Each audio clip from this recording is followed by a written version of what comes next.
It is the 8, right? Yeah. Let's just jump into these examples here. That's probably the best way to do it. Sorry, we have notes all over the place here. Yeah, let's go there. Cool. So, let's look at this example. Integral from 1 to infinity of x squared over x to the 6 plus 1.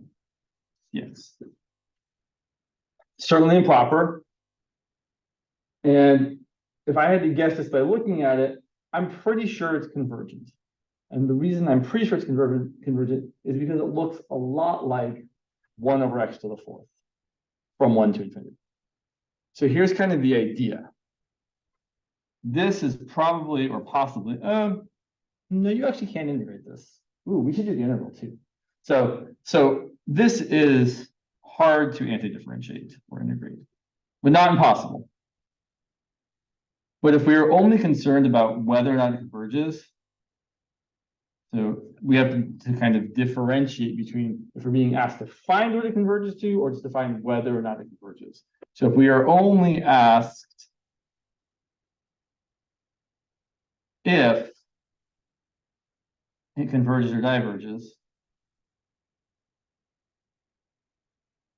we can compare it to something that's easier.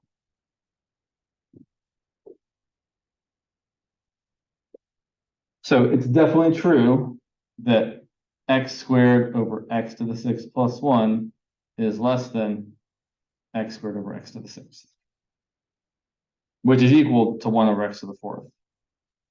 And it's also true, we know that the integral from 1 to infinity of 1 over x to the 4th converges. It is the P series, it's got the usual form. You can also just show the convergence, right? This one's not hard to show it converges. Sometimes you will have to still, at least for yourself, show the one you're comparing it to is convergent. But this definitely, right? If we take the limit, this b goes to infinity of the integral from 1 to b of 1 over x to the 4th, that's going to be the limit. If b goes to infinity, I'm just going to do the anti-derivative real quick. X to the negative 4th goes to x to the negative 3rd divided by negative 3. So we're going to get negative 1 over 3x cubed. And I think you can see that if we plug in b and take the limit, we're going to get convergence. And I don't care what this is actually equal to, it's just equal to some number. Great. But then, since this function is less than this function and this integral is convergent, we can say that our integral has to be less than this other integral. And so our integral converges. At the 6. So this is what's known as the direct comparison test. We had something that we didn't want to integrate. We said it was less than something else whose integral converged. And then by comparison, our integral must also converge. Sorry. Why did we choose 1 over 4? 1 over x to the 4th? So here's why I chose it, because really what I looked at was I looked at the highest powers of x in the numerator and the denominator. So I really was just thinking x squared over x to the 6 plus 1 is virtually x squared over x to the 6th. And then that just reduces to 1 over x to the 4th. And often when you're dealing with something that's a rational function, right, just powers of x over powers of x, it's usually in your interest to compare it to highest power on the top divided by highest power on the bottom. In class, Professor Hunter was kind of saying that integral was less than the integral from 1 to infinity of 1 over, like in this example, x to the 6 plus 1. Oh, that's not true. Is it? This is, well, okay, I don't know. He was using different examples. Sure. I mean, this integral would be greater than 1 over x to the 6 plus 1. How are we supposed to know that, though? So that's a good question. So when I'm looking at this, if it looks like powers of x over powers of x, I'm going to see what they were reduced to. So let me just give you a couple other examples to kind of show you what I mean. So if I was looking at the integral from 1 to infinity, let's make it like 2x cubed over x to the 5th plus 1. What do you think I might compare this to? Right, 1 over x squared. Now, specifically, and we'll talk, and we'll kind of clarify this more when we talk about the limit comparison test versus the direct comparison test. I'm going to compare it to something that I know it's going to be less than. So actually, let me go back. So Rhythm said we should compare it to 1 over x squared, or really I should say the integral. So now here's what you have to do. You have to know what this interval does, because when you're using comparison tests, you have to be like, oh, I think this integral converges, so I'm going to compare it to something that converges. Or I think this interval diverges, so I'm going to compare it to something that diverges. But you have to have an idea of what's going to happen to be able to compare it to the right kind of thing. So here, we're comparing it to 1 over x squared because we're just looking at x cubed over x to the 5th. And when you have just powers of x over powers of x, that is usually the best way to do it, is just to think about highest power on the top, highest power on the bottom, compare those. So the problem is 2x cubed over x to the 5th plus 1 isn't less than 1 over x squared. But if I capture the coefficient there, it is true that 2x cubed over x to the 5th plus 1 is for sure less than 2x cubed over x to the 5th, which is equal to 2 over x squared. And we also, oh, and I should say that one of the things that also needs to be true, which is generally true, is our functions do have to be positive, non-negative. So then we do know that the integral from 1 to infinity of 2 over x squared dx converges. It's a p series. I guess it's the p test. If we were to say the one that we're comparing to diverges, would we say that the other one diverges too? Well, so yes, but you have to have a different inequality. So generally, here's what we're going to say. If you're doing direct comparison, if you're trying to show convergence, you have to be less than some other thing that converges, because that other thing adds up to a finite amount, and we want to be less than that to also be finite. On the other hand, if you're trying to show divergence, you have to be bigger than something else that diverges, because the divergent thing typically diverges to infinity, adds up to an infinitely large thing, and we have to be larger than that to also guarantee divergence. Showing that you're less than something that diverges isn't helpful. Maybe you're finite, maybe you're infinite. You'll say something that has to be greater than 0, then equality. Right. Why? Because if your integral will have like some negative and some positive parts, it could be right that we don't really know about the behavior, because maybe diverges down to negative infinity and we don't actually know. So if it's less than something that's right. If I show that this integral is less than 5, well, great, it could diverge to negative infinity. Okay. Unless I know that it's non-negative. Couldn't we just replace 0 with any constant? Sure, yeah. Okay. So it has to be greater than some constant. Yeah. I mean, probably. I'd have to think about it to be really sure, but probably. This p test that you're talking about, Mm-hmm. it's an integral from c to infinity of 1 over x to the p. Right. Is convergence. Right. Okay. If p is larger than, 0. nope, 1. 1. Okay. So yeah, just as right. We're always going back to the, and I'm gonna make it even more. Yeah, so I'm gonna say the integral from c to infinity of k over x to the p dx converges if p is greater than 1, diverges if p is less than or equal to 1. And notably, that constant c had better be larger than 0. Because if you're integrating from 0 to infinity, then 0 is also a problem, and it's a whole other story. So back to this one, then we can say that our integral from 1 to infinity that converges by direct comparison.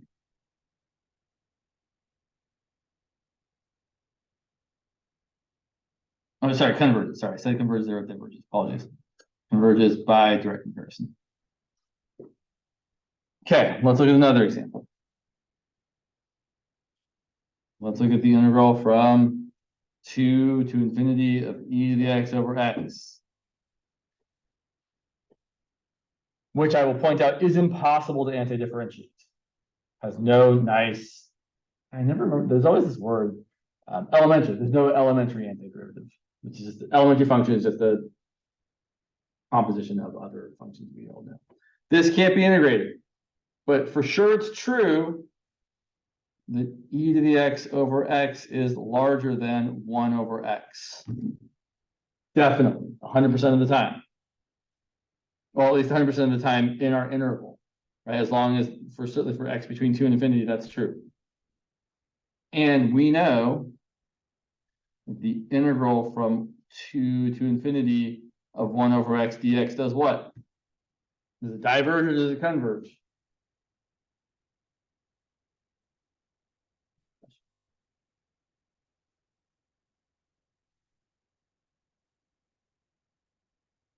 Diverges and converges. Diverges, right? Because if you integrate this, you get the natural log of x, and then when you plug in the thing that's going to infinity, natural log of infinity goes to infinity.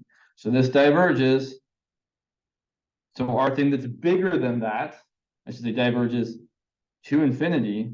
So then this integral from 2 to infinity of e to the x over x is bigger than the integral from 2 to infinity of 1 over x dx.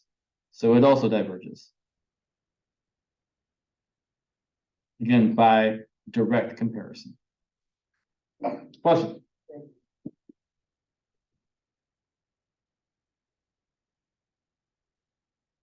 Yeah.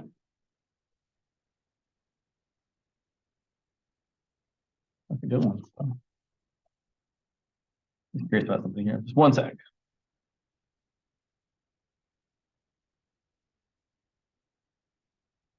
Cool.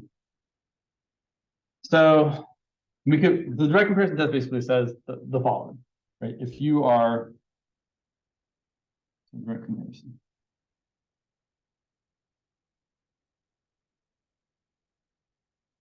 If 0 is less than or equal to f of x is less than or equal to g of x, and the integral from c to infinity of g of x converges, then so does the integral from c to infinity of f of x.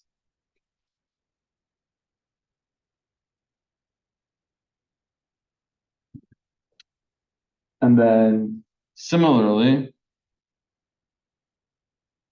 if 0 is less than or equal to g of x is less than or equal to f of x, and the integral from c to infinity of g of x diverges, and so does the integral of f of x.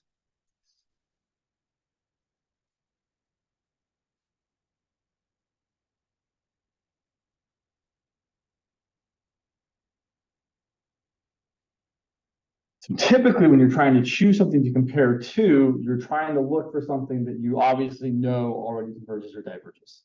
So that's why often if you just have powers of x over powers of x, we look at the p series that represents kind of the reduced fraction. Yeah, let's look at a couple more examples that aren't that though. So here's a few more examples. Here's a tricky one. The integral from, I keep trying to write numbers and I keep failing. You know, from what do I got here? 1 to infinity of e to the x over x squared.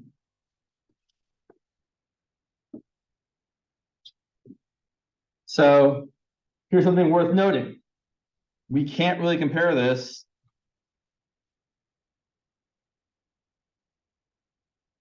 to the integral from 1 to infinity of 1 over x squared. Or at least not fruitfully. Because this integral, does this integral converge or diverge? This converges, but e to the x over x squared is bigger than it, right?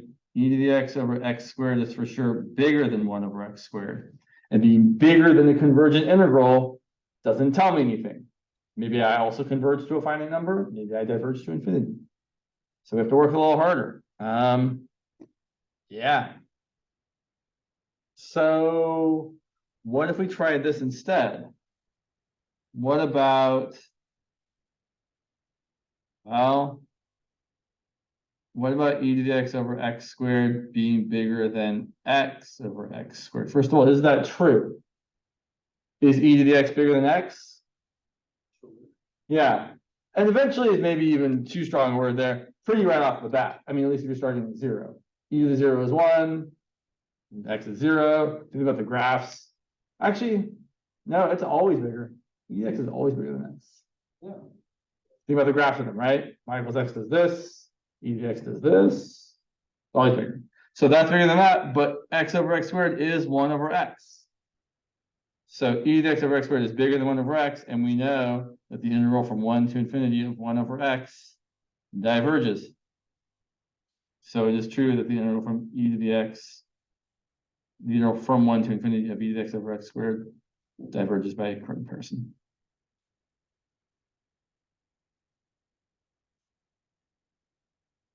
I've noticed in some of the homework problems, so I'll point out the textbook, at least my version of the textbook, only addresses both direct comparison and limit comparison for integrals that have infinity in them. But I've definitely noticed that there are some homework problems from some professors that are integrals that don't have infinity, meaning, I think I've got an example over here. Where was that example? I don't know. I feel like I saw something of this kind of nature. I'll just point out. Over here. So for example, integral from 0 to pi of, let me think for a second here, it was something like 1 over the square root of x plus sine of x dx. Which I for sure don't know how to integrate. And it's probably impossible to integrate. Oh, by the way, just real quick, I know I said before, if you wanted to integrate that first integral that we started off with, I will just point out that you can totally integrate this if you let u equal x cubed. Because your du is 3x squared, and you get a 1/3 du over u squared plus 1. So this ends up integrating as 1/3 arctangent of x cubed. Which totally converges because as the input goes to infinity, arctangent goes to pi over 2. So you can totally find what this converges to. But just wanted to point that out. Okay, so this thing, well, when I see sine, I think of the fact that I know that sine of x is between -1 and 1.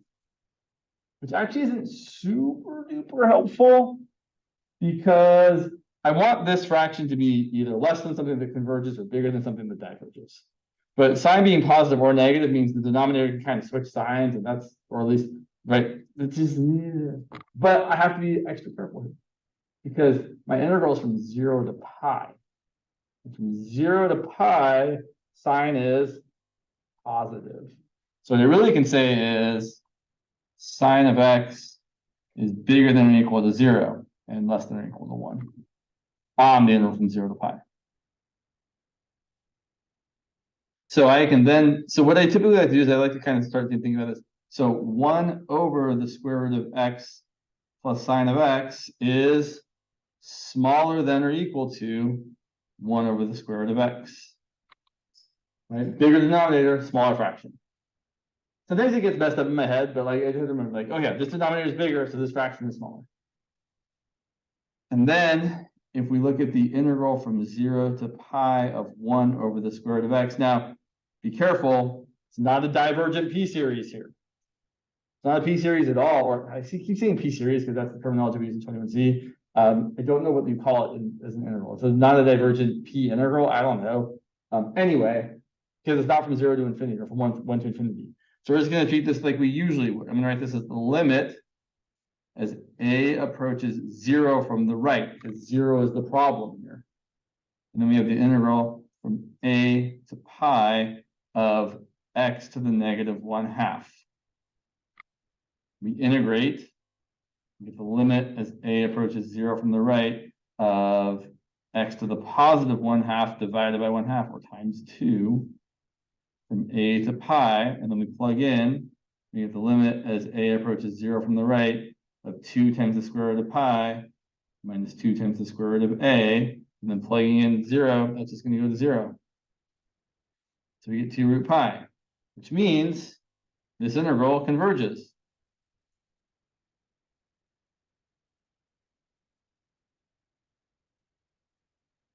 And by comparison, so there's this other thing.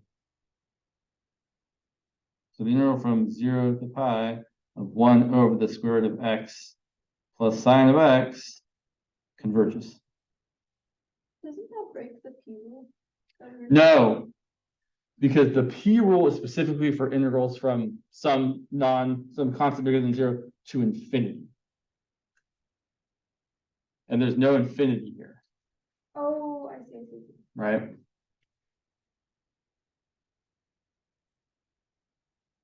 Cool. Yeah, cool. So the thing is, it gets to be kind of a pain in the butt to figure out what to directly compare something to. For example, yeah.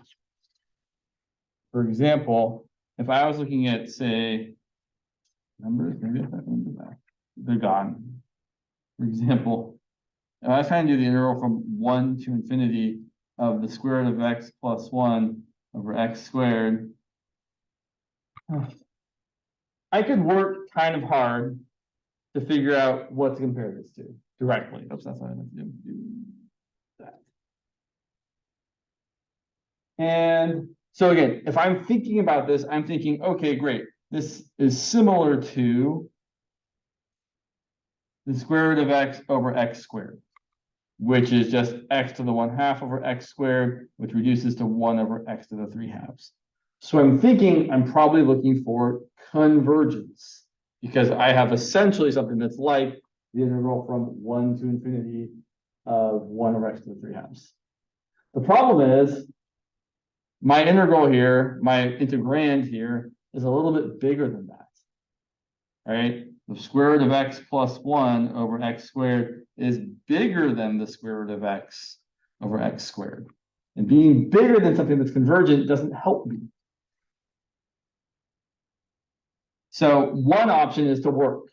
Like, okay, well, I think I can maybe think of something smart. I could do this. Square root of x plus 1 over x squared is less than the square root of x plus x over x squared, which is then the square root of 2 times the square root of x over x squared, which is the square root of 2 over x to the 3/2.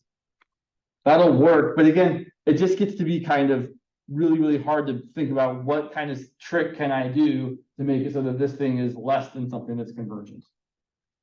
But I will point out, just to finish this off, that yes, the integral of root 2 over x to the 3/2 from 1 to infinity is a convergent P integral, or whatever we call that. If P is equal to 3/2, which is greater than 1. So this integral converges. Well, actually, what I really showed was, right? No, that's right, yeah. So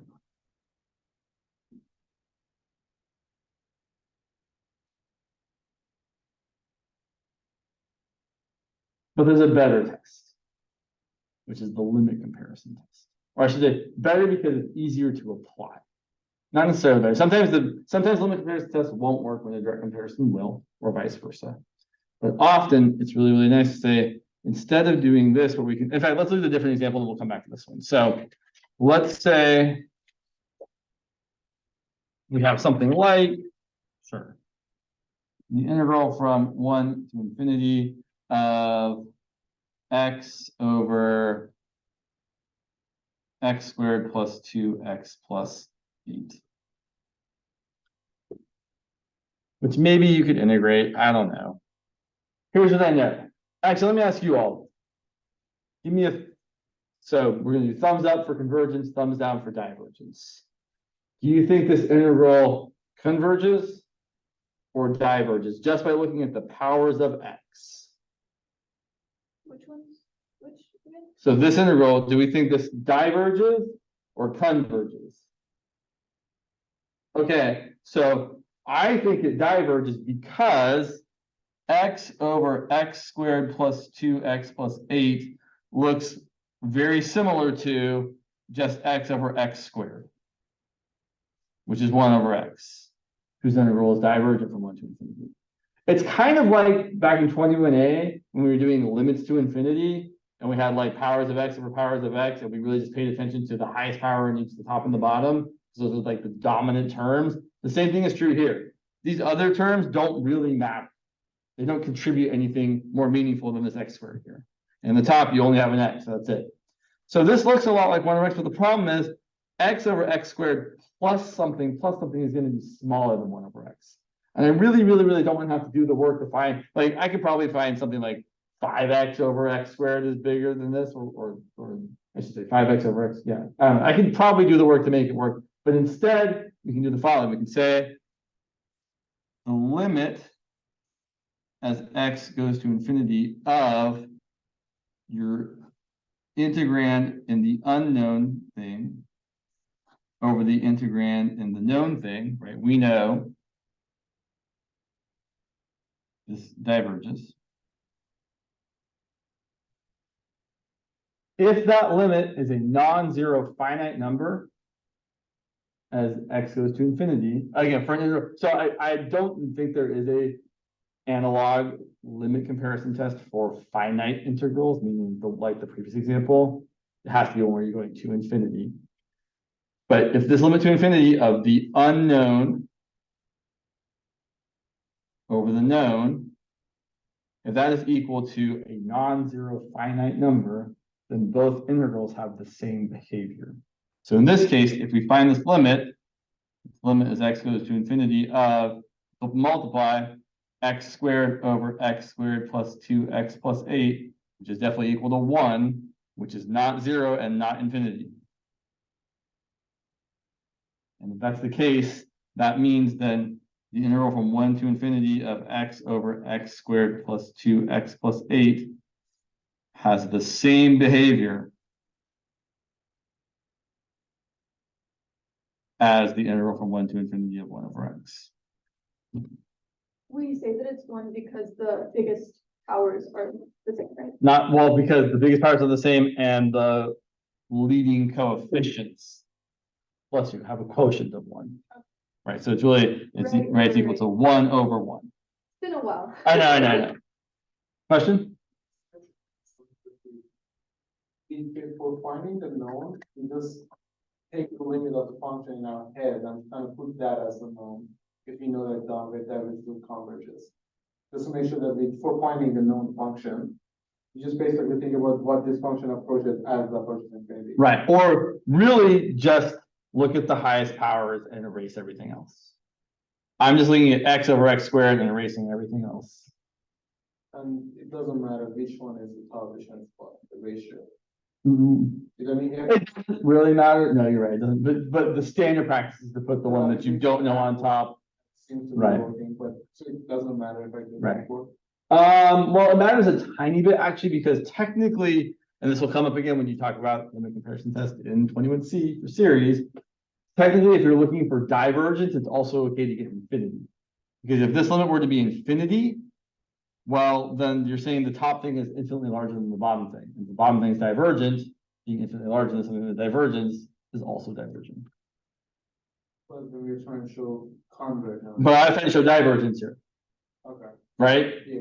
But right, and if I was trying to show convergence, it would be okay if the limit was equal to 0, because you'd be saying the top thing is so much smaller than the bottom thing, which is why we typically do standardly put the unknown thing on the top and the known thing on the bottom. Wait, I was under the impression that if you get 0, we don't know anything. That's not true.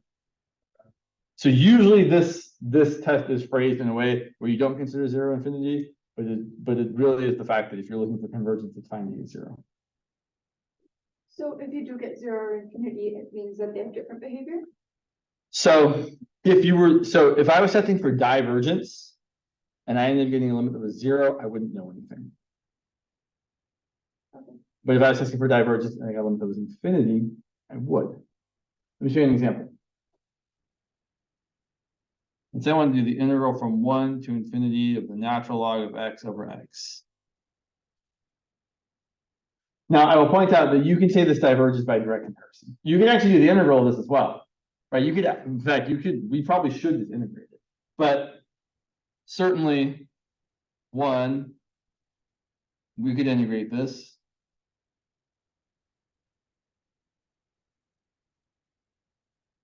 Two, we could also do direct comparison. Direct comparison with 1 over x. I should be starting at 2. I mean, I could start at 1, but natural log of 1 is 0, so it seems We can compare this just with the natural log of x over x being bigger than 1 over x. Which is why I guess I should start at 3. Sorry. That's why I wanted to start there, because natural log of 3 is actually bigger than 1. But instead of doing either of those things that would make sense, let's do a limit comparison. We do a limit comparison with 1 over x. Well, the limit as x goes to infinity of the unknown over the known, the x's just end up canceling, and you get the limit as x goes to infinity of just natural log of x, which is infinity. And that's okay, since we were trying to show divergence, which shows both diverge if the original one diverged. Confused with this last reasoning, because we're saying the bottom diverges. Right. It wasn't incredibly large, Right. and the top is also incredibly large. Incredibly larger. Yeah. We are saying that this ratio is infinitely large, meaning the top thing is infinitely larger than the bottom thing. And if the bottom thing is already infinitely large, then the top thing is really infinitely large. But if the bottom did converge and we get. Then this would be no help at all. Because you're saying the top is a lot more. Right, so just let me show you another example. If instead we were looking at this, let me just cherry pick the same thing. Right, if I was going to try to limit compare this with 1 over x squared, it's not going to help. Because I know that this integral is convergent. If I do the limit as x goes to infinity of the natural log of x over x squared over 1 over x squared, the x squareds cancel. You get the limit as x goes to infinity of natural log of x, which is again infinity. But here, that doesn't tell us anything, because what we're saying is this integral converges to some finite number, and this integral is much larger than it. It's infinitely larger. Yeah, well, but see, here's the thing. I'm saying the ratio of the functions is infinitely larger. I'm not necessarily saying the area is infinitely larger. So you're right. It's a little. I admit it's a little not fully fleshed out there, but the idea basically is, you're kind of saying you're infinitely larger than something that's 0. So, but maybe that means you're also 0-ish. Sure. What I'm saying here is this function on top is infinitely larger than this function on the bottom, but that function on the bottom is getting closer and closer to 0. So it's not telling us really anything. We don't know that we are infinite or finite. So instead, I'm going to try something else. I have another Yeah. question. I keep like asking this. Sure. But, And I keep. no, that ln of x over x is bigger than 1 over x. Oh, because I know that the natural log of x is bigger than 1.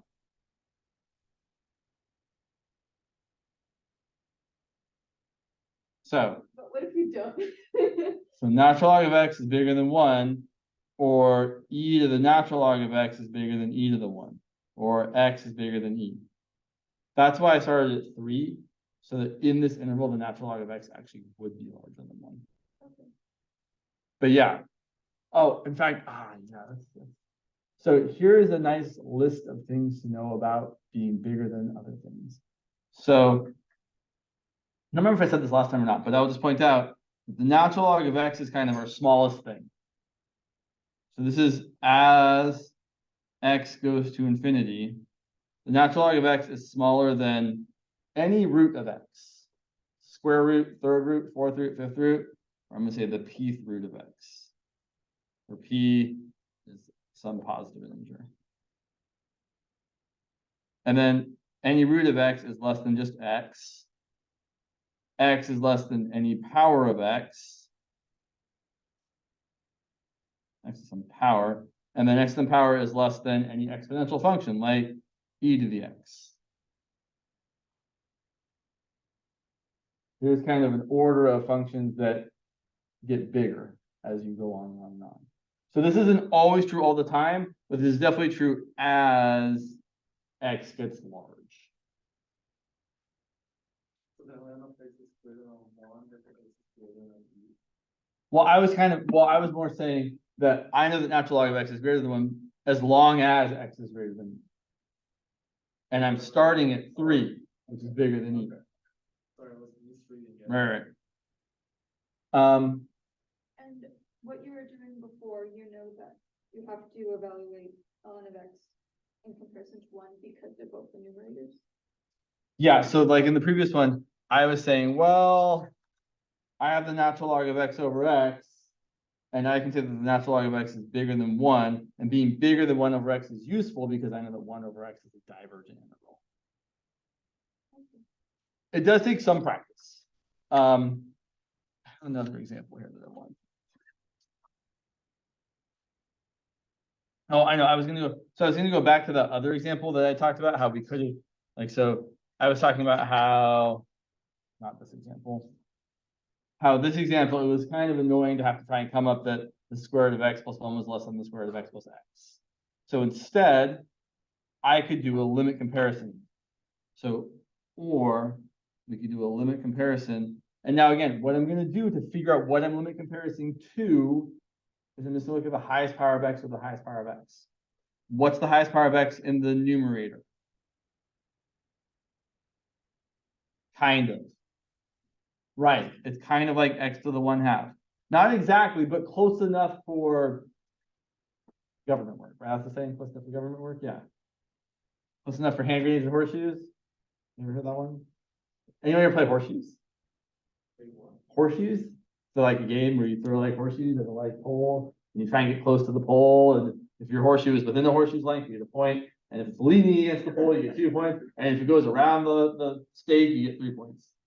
So, but if you're close, right, you get points. So close enough for hand grenades, I think is obvious, and horseshoes. We should play horseshoes sometime. It's kind of like cornhole, but no. Anyway, so x to the 1/2 is close to being the same as the square root of x plus 1. And then the bottom is definitely going to be x squared. So we're going to compare this to 1 over x to the 3/2. You're welcome. So we take the limit as x goes to infinity of the unknown square root of x plus 1 over x squared over the known 1 over x to the 3/2. By the way, whose integral converges, right? It's a p integral. And simplifying this, we end up getting the limit as x goes to infinity of the square root of x plus 1 over x squared times x to the 3/2 over 1. Or simplifying this, x to the 3/2 over x squared ends up giving me x to the 1/2 in the denominator. So I can really rewrite this as the limit as x goes to infinity of the square root of x plus 1 over the square root of x. Or preferably, the limit as x goes to infinity of the square root of x plus 1 over x. And the insides go to 1, so the whole thing goes to the square root of 1, which is 1.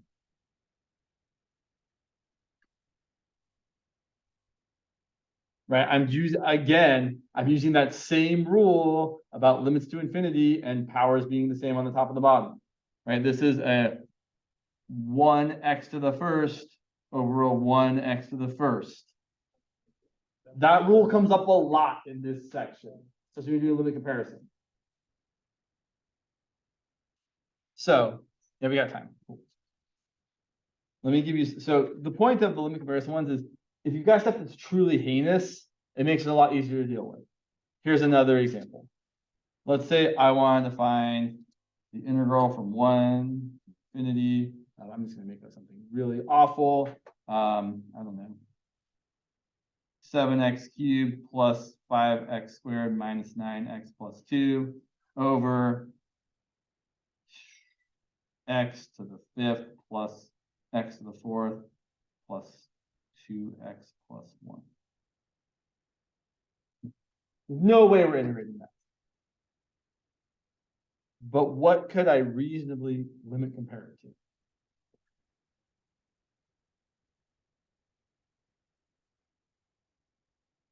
What should be going in there? Right, one over x squared, or if you prefer to think of it as x cubed over x to the fifth, that's also a fine way to think of it. But right, this whole thing here, I really just care about that over that. That's telling me the whole story. So I'm comparing this to this, which, as Lucy said, yes, is the integral from 1 to infinity of 1 over x squared dx, which converges. So knowing that the thing we're comparing to converges means the only result we can get now is that either our integral converges or the test is inconclusive. That's the only thing that can happen at this point. There's no way I can compare to something that's convergent and say that the whole thing diverges. So taking the limit as x goes to infinity. Now, here's another good tip. Instead of writing your unknown function divided by your known function, right? There's my f of x. Here's my g of x. I don't really want to write all of this divided by 1 over x squared. I should just multiply. So I'm going to say that's going to be the limit as x goes to infinity of 7x cubed plus 5x squared minus 9x plus 2 over x to the fifth plus x to the fourth plus 2x plus 1 times x squared over 1. Which I really just multiplied out. Instead, I've got the limit as x goes to infinity of 7x to the fifth plus 5x to the fourth minus 9x cubed plus 2x squared over x to the fifth plus x to the fourth plus 2x plus 1. And that limit, of course, is going to be how much? 7, which is not 0 and not infinity, which is what we want. So if that limit is a non-zero finite number, then it means both integrals have the same behavior. So since this integral converged, we can say that our original integral from 1 to infinity of 7x cubed plus 5x squared minus 9x plus 2 over x to the fifth plus x to the fourth plus 2x plus 1 also converges.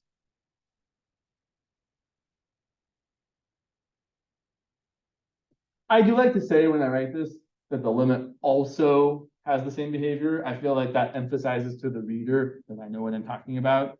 And I said this integral converges, and then this integral also converges by the limit comparison. Not necessary, I just think it's nice. Sure. So here is the limit comparison test in words.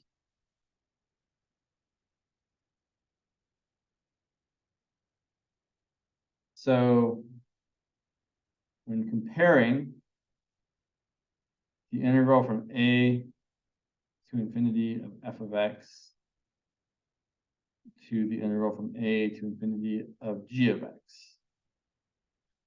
where the limit as x goes to infinity of f of x over g of x is equal to some L, and specifically L is non-zero and finite. So we say that L is bigger than 0 and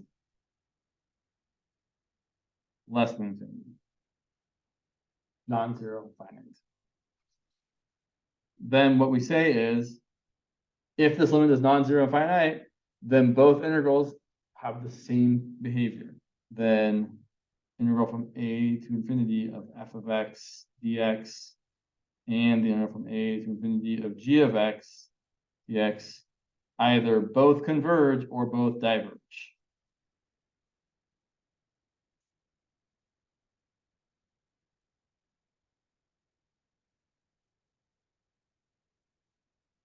What's the lower bound on the, A. no, the third one? They're all A. Oh, okay.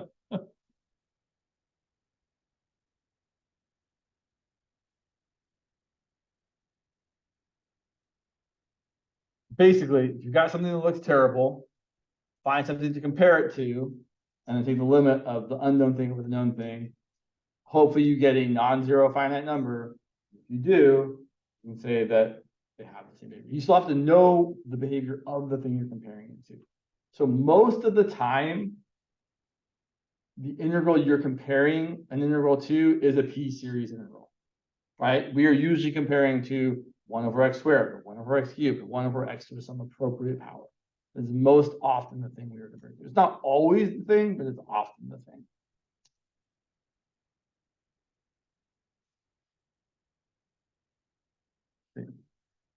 Yeah.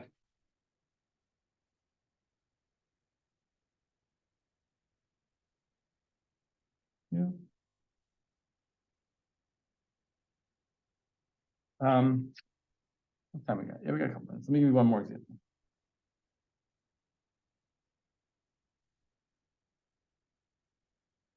How about the integral from e to infinity of 1 over the natural log of x? Oof, oof. So I will say, I usually jump past the direct comparison test, unless I really have to use it.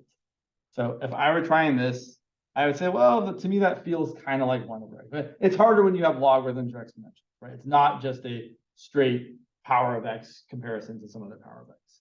We have to be a little more thoughtful here. But I think it's reasonable to limit compare with the integral of 1 over x.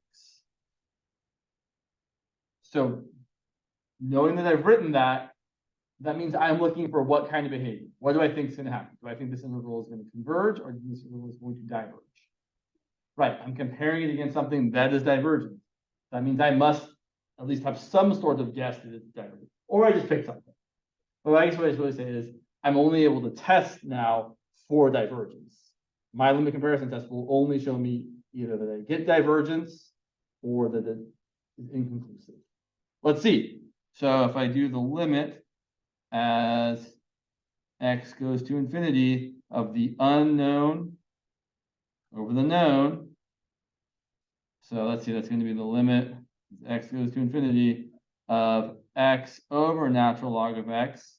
Now, based on your knowledge of which of these functions is bigger, what do you think this limit is going to be? Right. Now, how should you actually show this limit to infinity? Well, it's really infinity over infinity, so of course we're going to use. So you limit as x goes to infinity of 1 over x, which is really the limit as x goes to infinity of x, which is infinity. Is infinity okay here? Yeah, infinity is okay for testing for divergence. I wanted to give you an example where we get 0 when you test for convergence, but I didn't have one. So this divergence. I will also point out, just because I think it's worth pointing out, you could have also done this by direct comparison. It is true, and hold on to your hats, it is true that the natural log of x is less than x. Right? Think about the graphs. Natural log of x, yeah, for sure less. So it's also true that 1 over the natural log of x is bigger than 1 over x. Right? If you have an inequality and you take the reciprocal of both sides, you change the order of the inequality. Or if you prefer, if you don't like that, you can cross multiply. You multiply x over here, natural log of x over there, you get x bigger than natural log of x. So we could have just used direct comparison. So the integral of 1 over natural log of x dx is bigger than the integral of 1 over x dx, and this, which diverges.